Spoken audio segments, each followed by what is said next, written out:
Conforme pensamos en agradecerle al Señor, obviamente hay muchos lugares en la Escritura a los que podríamos ir, pero quiero llevarlo a un lugar en el que no quizás pensaría usted, pero me di cuenta de que el Señor lo colocó en mi corazón el día de hoy y decidí llevarlo ahí. El Antiguo Testamento, Primero de Crónicas, el Antiguo Testamento, Primero de Crónicas, capítulo 16. Primero de Crónicas, capítulo 16. Mientras que ciertamente la alabanza es objeto de referencia en esta historia vasta que es escrita para nosotros, probablemente por Esdras, este es el único lugar en donde la alabanza de hecho se lleva a cabo. Se dará cuenta usted, conforme ve el capítulo 16, comenzando en el versículo 8, que la forma se convierte en la forma de los salmos. Se divide en párrafos y es colocado en forma de salmo. Vamos a ver ese salmo en un momento. Vamos a alabar al Señor a través de eso en un momento. Pero antes de eso, solo un poco de historia. Esta historia, Primero de Crónicas y Segundo de Crónicas, un libro realmente de manera original, fue escrito unos 450 años antes de Cristo y unos 500 años después del reinado de David.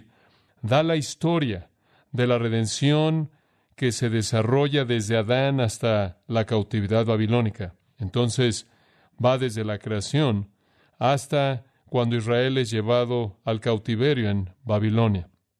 Y mientras que es la historia que ya conocemos, porque es registrada en Primero y Segundo de Samuel y Primero y Segundo de Reyes, es un libro que es excepcional. El 50% de lo que está en Primero y Segundo de Crónicas no está en esos otros libros. Esto es 50%. Pero esta historia es un segundo relato de la historia, después de la historia del Pentateuco, después de la historia de los libros de Reyes y Samuel. La historia se vuelve a contar desde Adán hasta la cautividad babilónica para un grupo muy específico de personas. Escrito alrededor del 450, fue escrito para los judíos que regresaron de la cautividad. Escrito para ellos, habían regresado de Babilonia y estaban enfrentando la realidad de que su nación no era nada como solía ser. Estaba muy lejos de su gran historia bajo David, su gran historia bajo Salomón. Cuando regresaron, virtualmente tenían una ciudad en ruinas. No tenían protección, no tenían muro. Nehemías después les ayudó a construir el muro. No tenían templo. Zorobabel les ayudó a reconstruir un templo que era muy simple y común y corriente, nada como el templo glorioso de Salomón que intentó reemplazar. E inclusive después de que se habían restablecido en la tierra, eran pequeños, eran débiles, no tenían influencia, eran vulnerables, eran personas comunes y corrientes, y francamente estaban luchando con el hecho de que si llegarían o no a ascender a los días de gloria que habían conocido en su historia, en la época de David y en la época de Salomón. Cuando regresaron, inclusive tuvieron un gobernante persa y no un rey judío. Pensaron en esos días, 450 y 500 años antes, cuando Salomón reinó, y antes de él su padre David. Sabían que todo esto era el resultado del juicio, y se preguntaban si llegaría a haber alguna esperanza de que ellos volvieran a ser grandes otra vez. Y esta historia fue escrita para alentarlos porque Dios había sido fiel en el pasado, y porque Dios por naturaleza es fiel, y porque Dios no puede alterarse a sí mismo, ni su propósito, ni su plan, ni puede ser infiel a su palabra, como acabamos de cantar. No importa qué tan oscuro se veía, esto es para recordarles de la fidelidad de Dios en el pasado.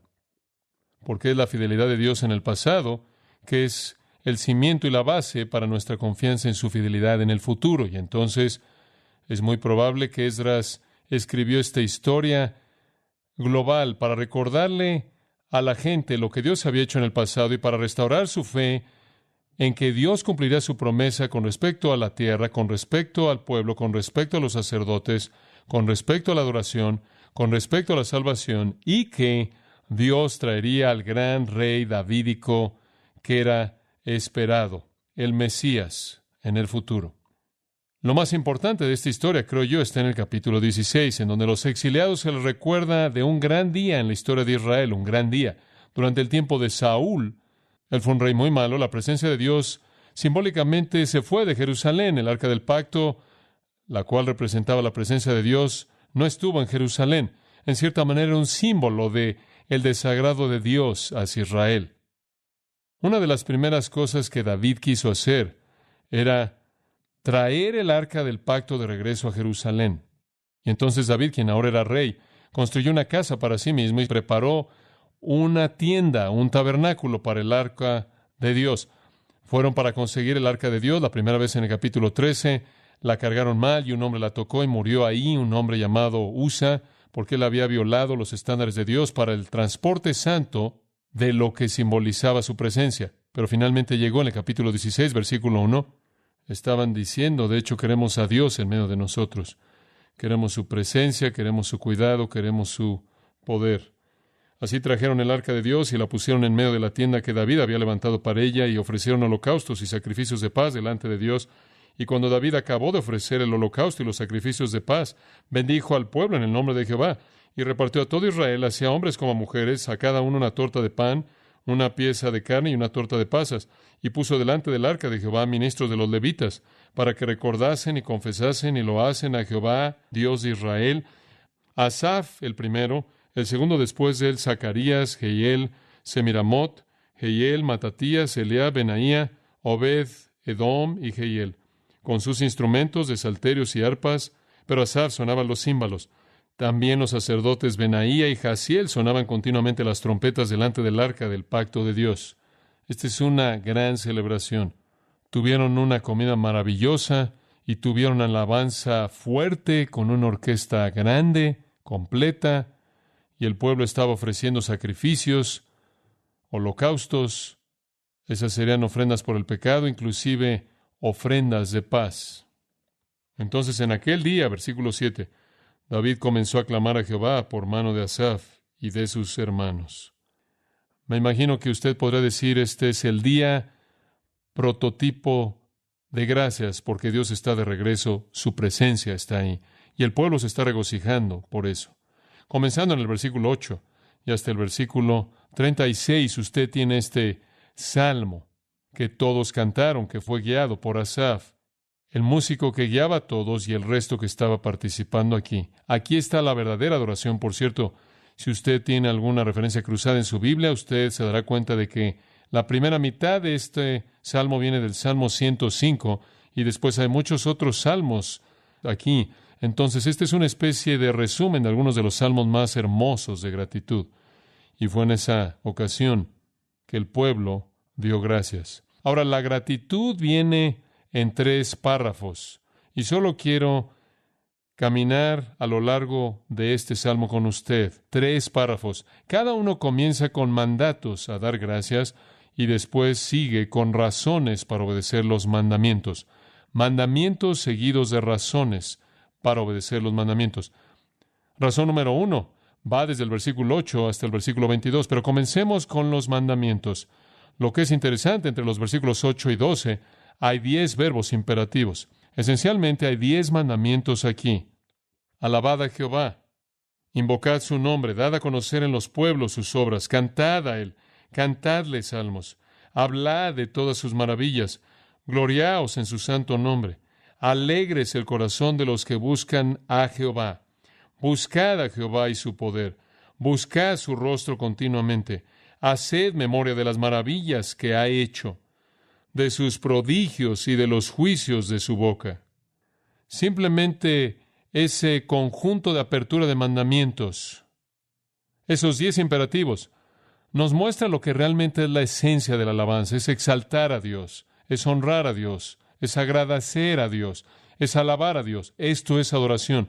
Esto es lo que debe suceder en una ocasión de gratitud. Este es un gran acontecimiento de gratitud. El arca estaba de regreso. Los enemigos habían sido sometidos. David era el nuevo rey. Todo parecía estar bien. Y esta es su alabanza. Las razones son dadas entonces en los versículos 13 y en adelante. La primera es la elección. Oh vosotros, hijos de Israel, su siervo, hijos de Jacob, sus escogidos. Agradézcanle porque los escogió. Jehová, Él es nuestro Dios. Sus juicios están en toda la tierra. Él no es una deidad local. Él es el juez de toda la tierra. Y podremos actarnos aquí un poco. Él es nuestro Dios. Él nos ha escogido. Él hace memoria de su pacto perpetuamente y de la palabra que Él mandó para 1000 generaciones, lo cual significa de manera interminable, del pacto que concertó con Abraham y de su juramento a Isaac. Usted se acuerda que hizo el pacto con Abraham y después se lo reconfirmó a Isaac, el cual también se lo confirmó a Jacob por estatuto. El pacto abrámico, la promesa de salvación, una nación, un reino, bendición, Él le dio a Abraham, a Isaac y Jacob, y después a través de Jacob, claro, a Israel como un pacto eterno, diciéndole, a ti daré la tierra de Canaán, porción de tu heredad, cuando ellos eran pocos en número, muy pocos, y forasteros en ella. Esto es elección. Le agradecieron a Dios por escogerlos para que fueran su pueblo, por darles promesas de pacto que son eternas.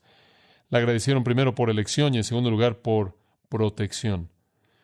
Aunque eran escogidos, aunque fue cuando solo eran unos cuantos, Abraham e Isaac y los patriarcas, y andaban de nación en nación y de un reino a otro pueblo. No permitió que nadie los oprimiese. Antes, por amor de ellos, castigó a los reyes. No toquéis, dijo, a mis ungidos, ni hagáis mal a mis profetas. El registro de Génesis, comenzando con Faraón, es el registro de cómo Dios protegió a su pueblo. Los sacó de Egipto, los trajo de regreso. Ahí es en donde comienza la alabanza.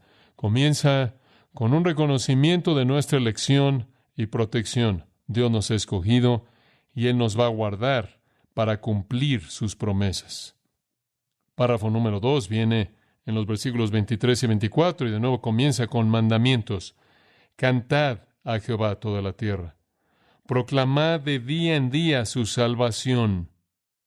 Cantad entre las gentes su gloria y en todos los pueblos sus maravillas.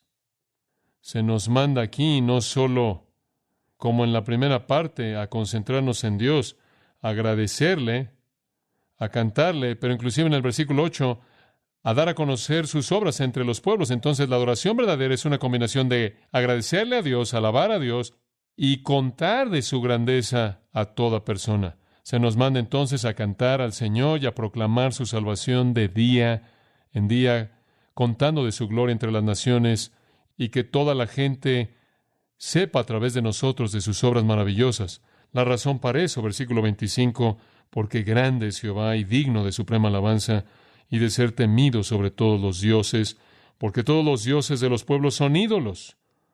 Hay una nota al margen en ciertas versiones que dice cosas no existentes. Eso es verdad. Todas las naciones que rodeaban a Israel tenían sus deidades y no eran nada.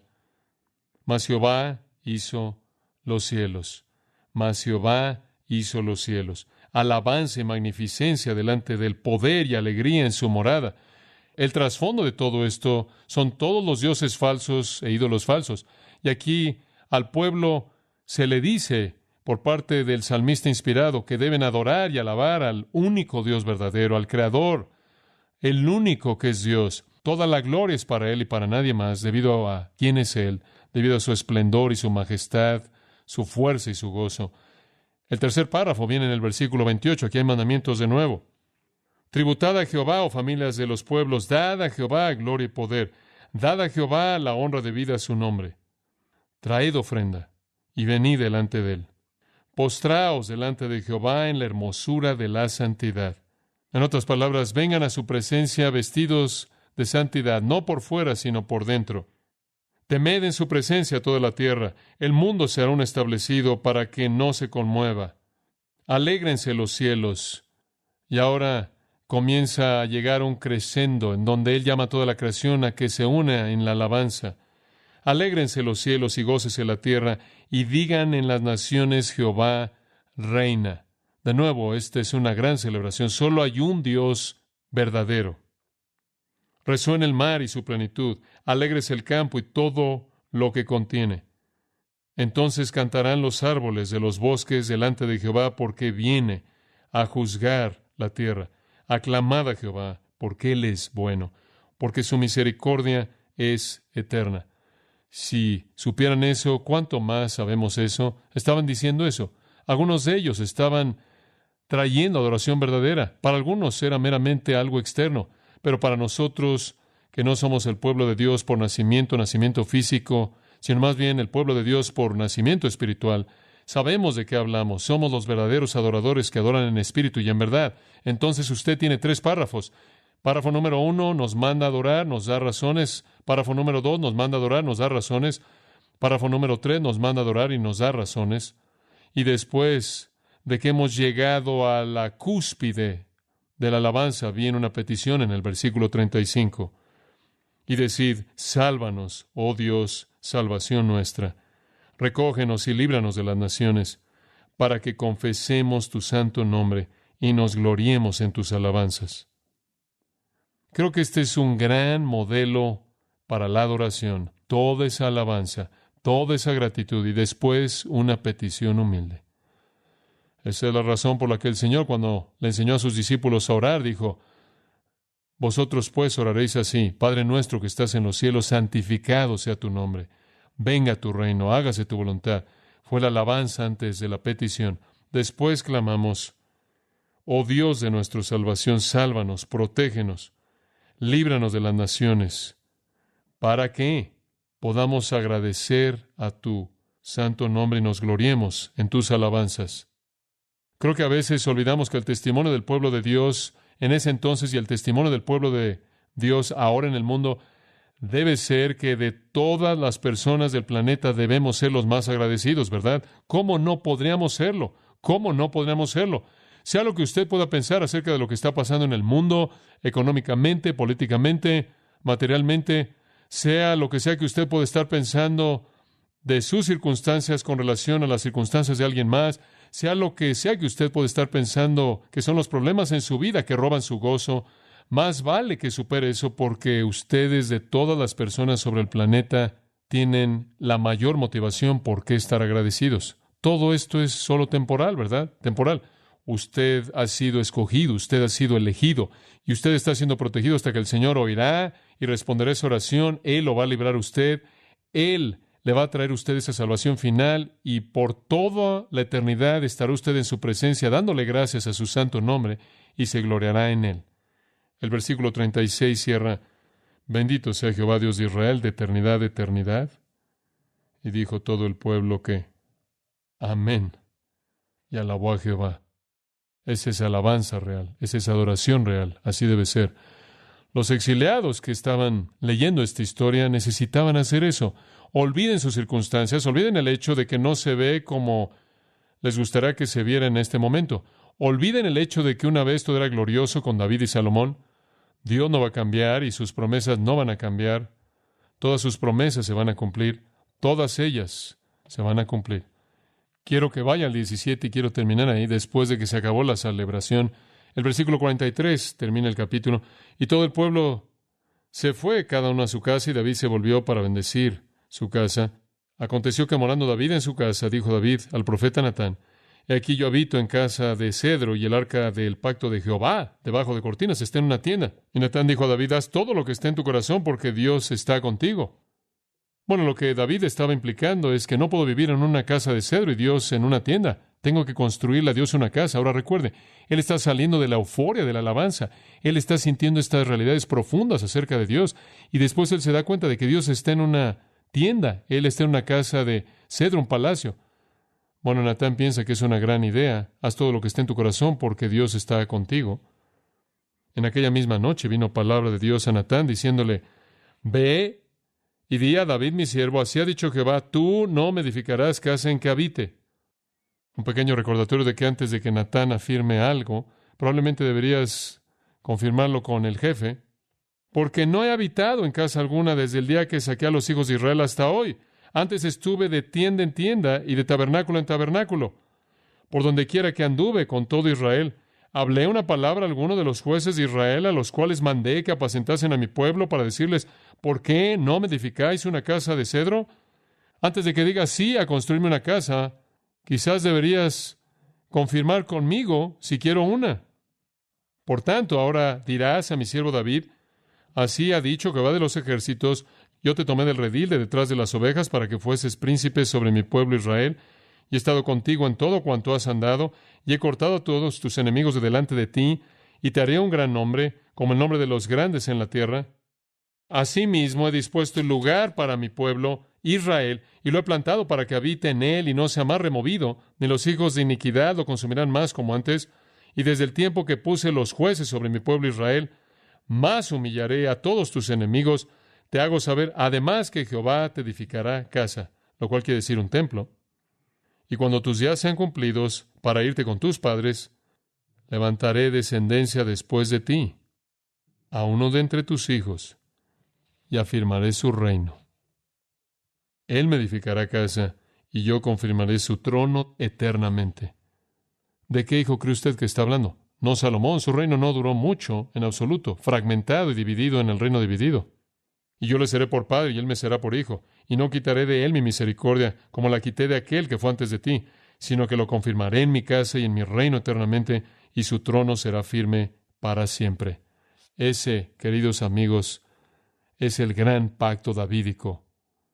Cuando Dios, segundo de Samuel 7, da el mismo registro, cuando Dios promete un rey futuro de la descendencia de David que establecerá su reino para siempre, ese reino eterno que nunca podrá ser edificado sobre la tierra para satisfacerlo. ¿Quién es ese rey? ¿Quién es ese rey? Escuche lo que dice Lucas capítulo 1, versículo 26. Al sexto mes, el ángel Gabriel fue enviado por Dios a una ciudad de Galilea llamada Nazaret, a una virgen desposada con un varón que se llamaba José, de la casa de David. Y el nombre de la virgen era María. También era un descendiente directo de David. Y entrando el ángel en donde ella estaba, dijo: Salve, muy favorecida, el Señor es contigo, bendita tú entre las mujeres. Mas ella, cuando le vio, se turbó por sus palabras y pensaba qué salutación sería esta. Entonces el ángel le dijo: María, no temas, porque has hallado gracia delante de Dios, y ahora concebirás en tu vientre y darás a luz un hijo, y llamarás su nombre Jesús. Este será grande, y será llamado Hijo del Altísimo, y el Señor Dios le dará el trono de David, su padre, y reinará sobre la casa de Jacob para siempre, y su reino no tendrá fin. Y él será llamado Hijo de Dios. Cristo es el que es prometido en 1 de Crónicas 17. ¿Acaso Dios va a cumplir sus promesas a Israel? Sí, en el reino glorioso del Mesías, el Señor Jesucristo. Y él se ganó el derecho a ese reino mediante su muerte. Mediante su muerte. Y mediante esa muerte proveyó nuestra salvación.